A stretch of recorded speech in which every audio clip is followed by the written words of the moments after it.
الله أكبر الله أكبر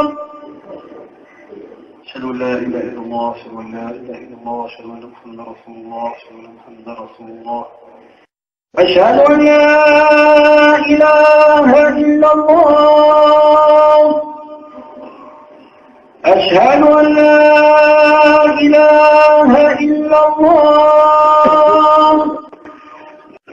أشهد أن محمدا رسول الله أشهد أن محمدا رسول الله حي على الصلاة حي على الصلاة حي على الفلاح حي على الفلاح الله أكبر الله أكبر لا إله إلا الله.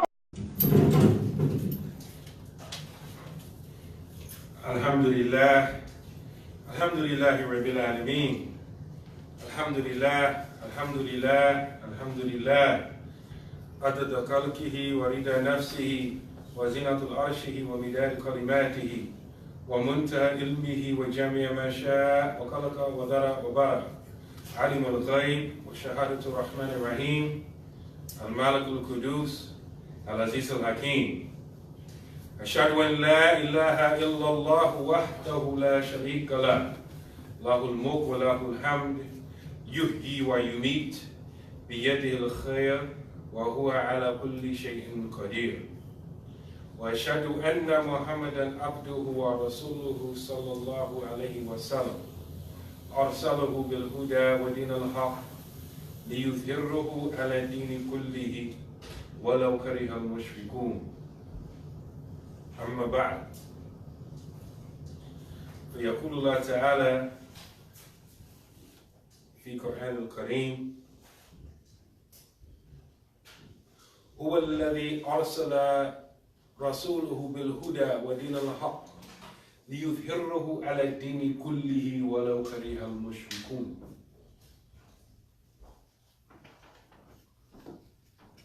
Alhamdulillah. We praise Allah, send peace and blessings upon His beloved Prophet Muhammad sallallahu alaihi wasallam and upon his family and his companions. Alhamdulillah, overnight, last night, as many of you have heard, at Jamaa'ah in New Zealand,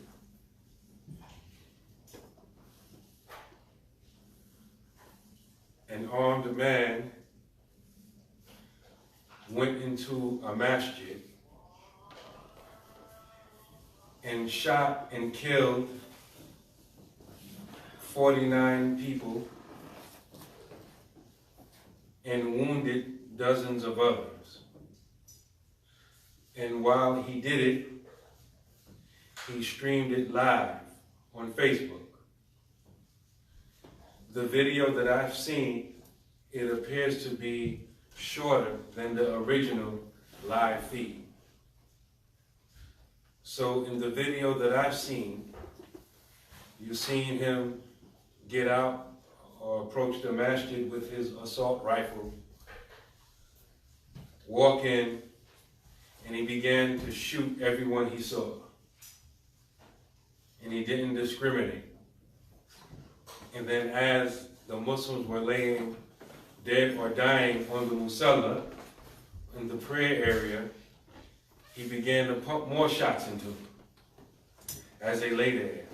And he reloaded several times. And this video is not secret, it's all over the internet. Like I said, the video that I've seen appears to be shorter than the video that many other people are speaking about. And the reality of the situation is that, or at least according to what they report, a known white supremacist is the one who was guilty for doing it. But like I said, the story keeps changing over and over again. And it's been several hours since I last watched the news. The last report that I heard, they said they had 4 people in custody. So the story may have changed from the last report that I have up until what's current now. And the reality is that a lot of us, people in general, we feel safe, we feel comfortable until it happens to us. Like it happened in New Zealand with those Muslims over there. It's not going to happen to us. Then the next thing you know, a concert gets shot up. Has nothing to do with Muslims. And who's behind it? The same culprit. A white identity extremist. A white supremacist. They don't hide, the ones who do the shooting, they don't hide, they don't code, and they don't cover their sentiments. They openly express hate towards anyone and about anyone who is not like them. Or anyone who's like them but doesn't agree with them.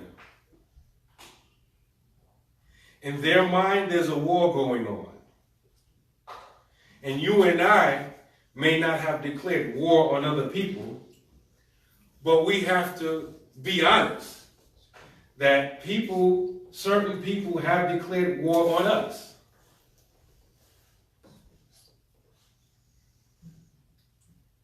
Today, it was a masjid. A few months ago, it was a synagogue. A few months before that, it was a concert in California. It's a supermarket. It's a movie theater. It's a school. And each and every time, it's the same type of person. But when they report it, they say it's a lone wolf. I thought wolves run in packs. But how come every time this happens, it's a lone wolf? He's by himself. That is just propaganda. The wolf is not alone. He's part of a pack. And they don't make any bones about it. They don't keep it secret. They talk openly and publicly about who they like, who they don't like, who they hate, and who they don't hate. And believe it or not, just by me saying this right now, they will call me a hate teacher. Several people have called me a bigot. Just by mentioning this. But you don't see people listening to sermons or lectures like mine and getting motivated to go out and kill people who are not Muslim. But yet they say Muslims teach and preach hate.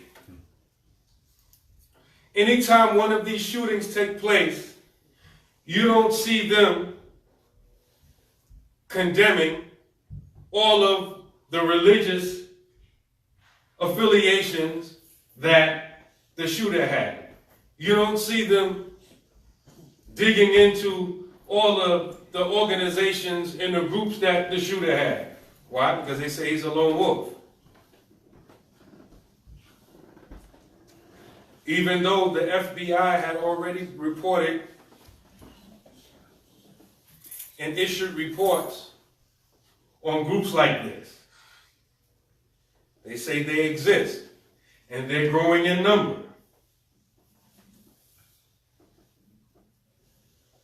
But the way the media portrays it, they have you scared or upset about some quote-unquote black or African-American thug, or some quote-unquote Latin or Spanish immigrant from south of the border, or some, menacing, terrorist, Middle Easterner who has Islamic faith, who claims to be Muslim.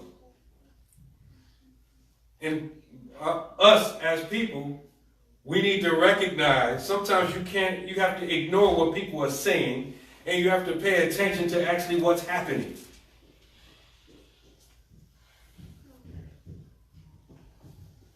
And so that's not the topic of our Jumu'ah khutbah, but it wasn't planned because this happened last night, so it wasn't planned for my Jumu'ah khutbah. But I would be, in my mind, sinful for not at least mentioning that 49 Muslims reportedly lost their lives during Jumu'ah. And so we're asking that all of you make dua for the Muslims that lost their lives, their families, and the people there. And take this as a lesson that all of our masajid, all of our masjids, must have security all of the time. But if you can't have security all of the time, at least during Jumu'ah, have someone posted outside of your masjid. Even maybe you might not have trained people to do security, but you have someone outside who's ready and willing to protect the masjid. So at least if something happens, the people on the inside can at least have a few extra seconds to respond.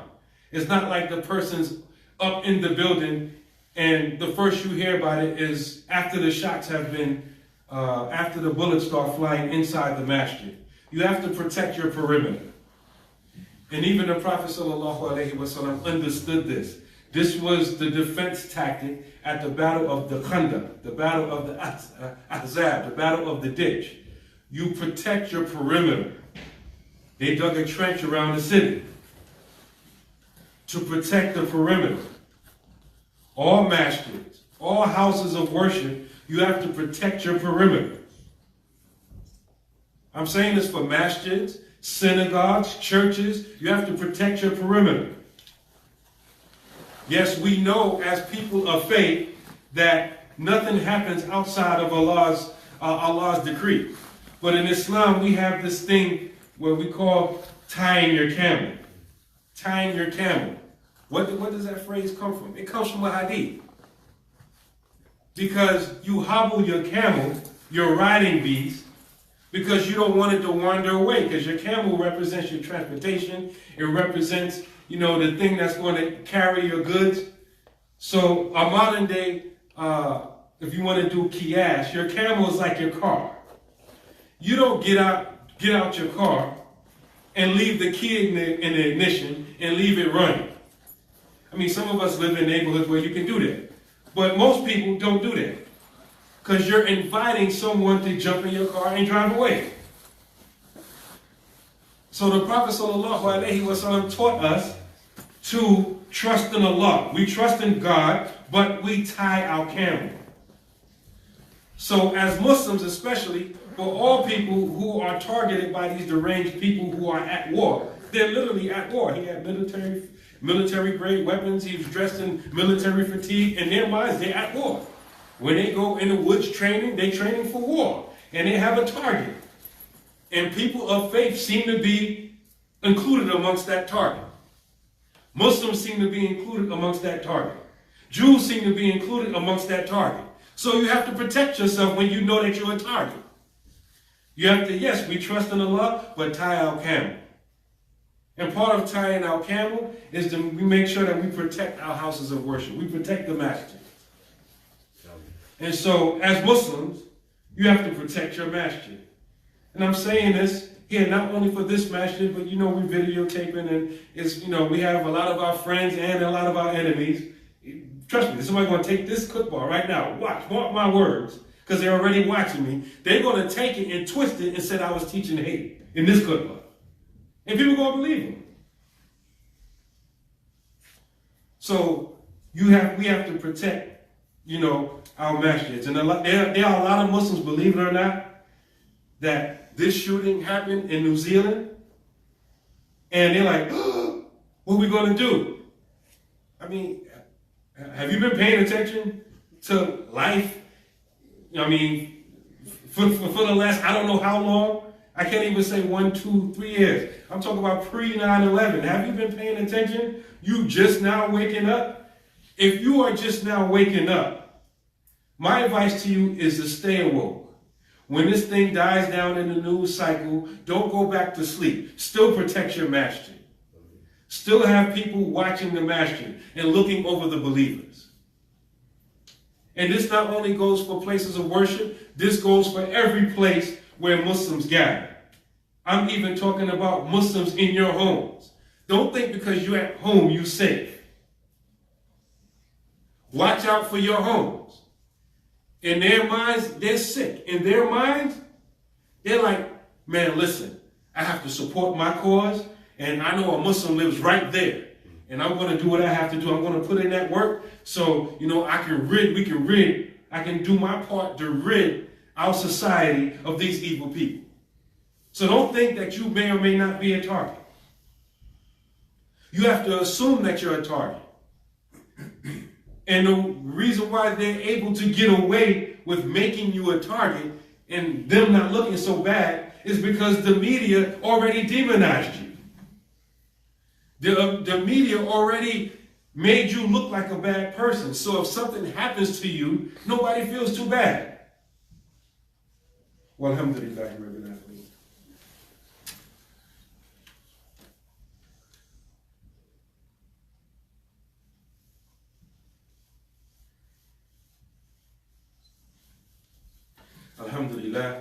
Alhamdulillah, Rabbil Alameen. وأفضل الصلاة وأتم التسليم على سيدنا محمد وعلى آله وصحبه أجمعين ورضي الله تعالى عن سادة التابعين وعلماء العاملين وأئمة الأربعة المجتهدين ومقلدين إلى يوم الدين أما بعد. Alhamdulillah. I also want to give another general advice to the Muslims. You have to understand the psychology of people who think like this. In their mind, just to put it simply, without getting too complicated, they are the bully. A bully, by you acting scared in the face of the bully, they become more of a bully. They don't feel empathy or sympathy for you. When you shed tears, that's like nourishment for them. When you display fear and you display cowardice, oh my God, what are we going to do? And you start crying, you act all scared, that makes them more bold. That's their psychology. So as Muslims, you can't be like that. If a bully punches you in the face, you punch him back. And don't worry about what they call you. Because think about it, look at the mindset. If someone punches you in the face, and then you punch them back, they accuse you of violence, and they ignore the violence that provoked you to defend yourself. Look at the mindset. So not only do they demonize you, but they also demonize you when you try to defend yourself. And they call it violence. They don't call it self-defense or protection.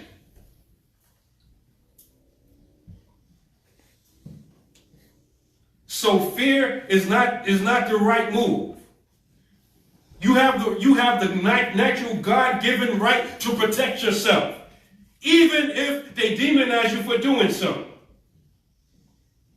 Allah gave you that right. It's called hifzul nafs, the protection of life. That's why murder is such a heinous crime, because it's a sacred right that Allah gave to all human beings. And no one has a right to take your life unless it is legislated by Allah. So protecting and preserving your life is a praiseworthy act. And don't let no one condemn you or demonize you or make you look like a criminal for wanting to protect yourself and your family.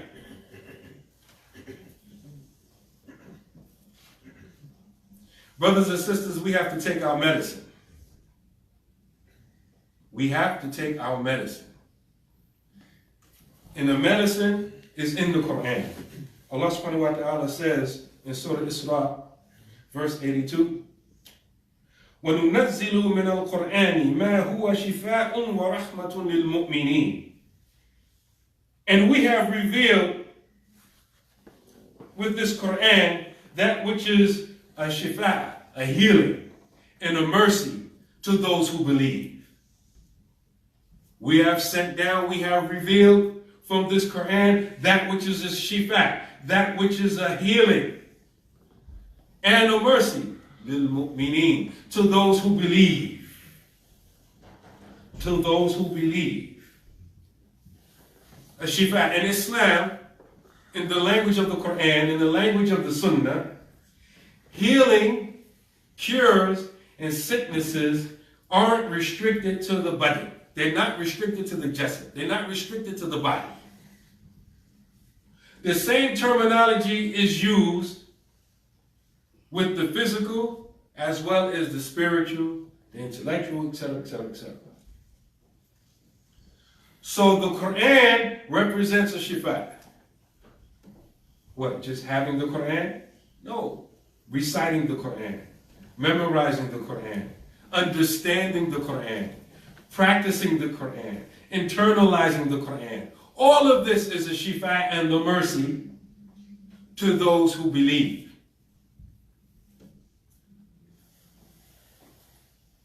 The Quran, as Allah says in this verse, is a shifa, it's a medicine.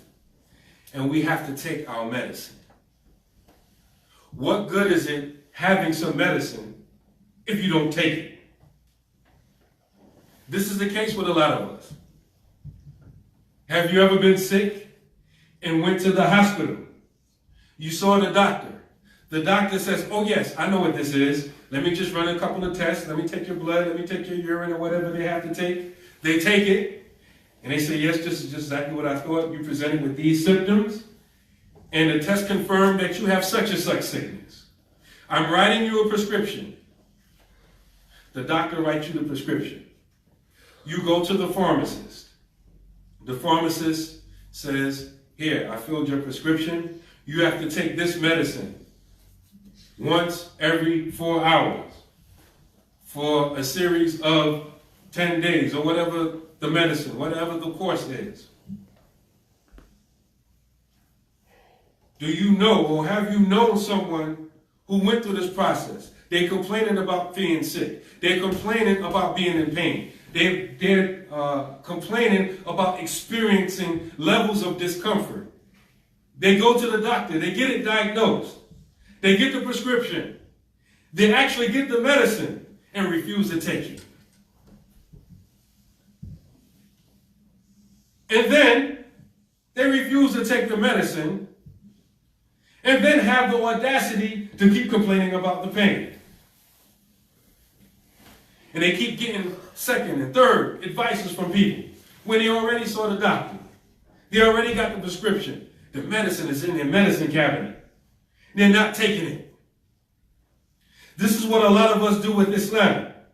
We have Islam, but we don't take the medicine. But most of us is like the other type of person I want to describe. That person goes to the doctor. He gets the prescription. He takes the medicine, but he takes it when he wants to take it. The doctor said, take this medicine every 4 hours, 1 pill every 4 hours. He takes 5 pills, 1 time a day. Then 2 days later, he gets back to it and he takes another 10 pills. And then he thinks, oh yes, I've taken the medicine. I feel better now. And then the outward symptoms seem to go away. And then he doesn't even take the remainder of the medicine. He already didn't follow the schedule, but he didn't take all of the pills. And he stops taking the medicine because he saw the symptoms go away. And then the sickness and the pain comes back stronger than it was the first time. Because you didn't take your medicine properly. You didn't follow the prescription. And now Shaykh Uthman al-Fodio, Taqammadahu bi rahmati ameen. May Allah envelop him in his mercy. Ameen said, he said, فَعْلَمْ أَنَّ دَوَاءَ كُلِّ إِلَّةٍ بِدِدِّهَا. The cure for every disease is with its opposite. The cure with every disease is with its opposite. We have a lot of sicknesses that we present with upon entering Islam, or upon awakening to our Islamic reality. If we were always Muslim, we come from Muslim parents. We present with something with specific symptoms. And we say, oh, I have Islam. Islam is the cure. It's a bumper sticker. Islam is a cure for everything. But if you don't take the medicine, how is it going to cure you? You having the medicine, the prescription from the real doctor. It's not manufactured like the opioids. They're writing fake prescription so people can get pain medicine. No, it's a real prescription from the real healer. He gave you the medicine. You have it. It's in your medicine cabinet. You advertise it. You take a selfie with the medicine. It's not going to do you any good. You have to take the medicine. And you have to take it the way the doctor gave it to you. The way he told you to take it. If you refuse to do so, and you remain sick, it's only your fault. You can't blame the doctor. You can't blame the pharmacist. You can't blame anyone but yourself. Because you didn't follow the instructions. Allah subhanahu wa ta'ala says in the Quran, in Surah Al-Baqarah, يا أيها الذين آمنوا ادخلوا في السلم كافة ولا تتبعوا خطوات الشيطان إنه لكم عدو مبين. O you who believe, come into Islam كافة, all the way. Or as Yusuf Ali translates it, wholeheartedly, entirely. Not halfway, not 50%, not 75%, not 3/4. No, كافة. وَلَا تَتَّبِعُوا خُطُوَاتِ الشَّيْطَانِ. And do not follow the footsteps of the devil. خُطُوَاتِ الشَّيْطَانِ. The footsteps. The devil doesn't come with a horn and a pitchfork and a t-shirt that says, I'm the devil, follow me. He leads you astray little bit by little bit. And what are one of the ways that he leads you astray? That he tricks you into thinking that you can take this cure, this medicine, this Islam, the way you want on your own schedule, and not how Allah prescribed it to you. Think you can do it the way you want to do it. A lot of people come into Islam, and Islam is like a buffet. They take what they want, and they leave what they don't want. Instead of following the prescription. And obviously we know there's some aspects of Islam that are not mandatory or prohibited. Everything is not black and white. There's a lot of gray in between. We're not talking about that.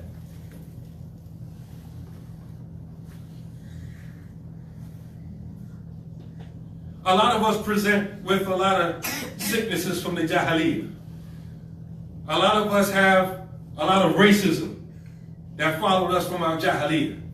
We have not taken an Islamic prescription for that. Where Allah subhanahu wa ta'ala said that the best of you in the sight of Allah is one who has the most taqwa. Had nothing to do with your skin color or where you come from. We haven't taken that part of the medicine yet. A lot of us are ratchet. We bring ratchetness into Islam. We bring ghettoism, Negroism, hoodlum, ratchet, filthism into Islam with us. But we call it something else. We just tidy it up. The ratchetness that we did in the Jahiliyyah, we just slap the title Islam on it. And I can give a lot of examples, but that's for another day. Some of us, the same things we did pre-Islam, we're doing in Islam. The only difference is that we give it an Arabic terminology for it, and we found a loophole in Islam where it's permissible. Like I said, today ain't the time, and we don't have time to give examples for that, but there are many examples. And a lot of us aren't tasting the hilawatul iman. The sweetness of faith is because we're not leaving off that jahiliyyah. We're trying to bring it into Islam with us, and we're Islamifying it. We have to leave off that nonsense and come into Islam wholeheartedly, kaffah, entirely. We have to leave it off. We have to leave off the polytheism in the shirt that we had before Islam. A lot of brothers have to leave off the womanizing that they had before Islam. A lot of us have become Muslim pimps. And a lot of sisters have become Muslim hoes. I know you're offended by the language, but I'm keeping it real with you to let you know how foul it is. You're doing it in Islam, and you're making the Muslims look bad. And you mad because I stood on this minbar and called you a pimp and called you a hoe. That's what you're doing. You're just doing it under the guise of Islam. Stop it. If a woman is a hoe and she's Muslim, does that make her not a hoe because she's Muslim? If a Muslim uses drugs, does that not make him a drug addict because he's Muslim? No. He's human, and he has these human defects. But Allah says he has the cure for it. But you will not be cured unless you take the medicine. You have to take the medicine the way Allah gave it to you, not the way you want to take it. Allah knows you better than you know yourself. Just like the doctor understands your body better than you understand your body. Take the medicine. May Allah protect all the Muslims. Amen. May Allah protect the believers and all innocent people from the violence of those who wish to commit violence.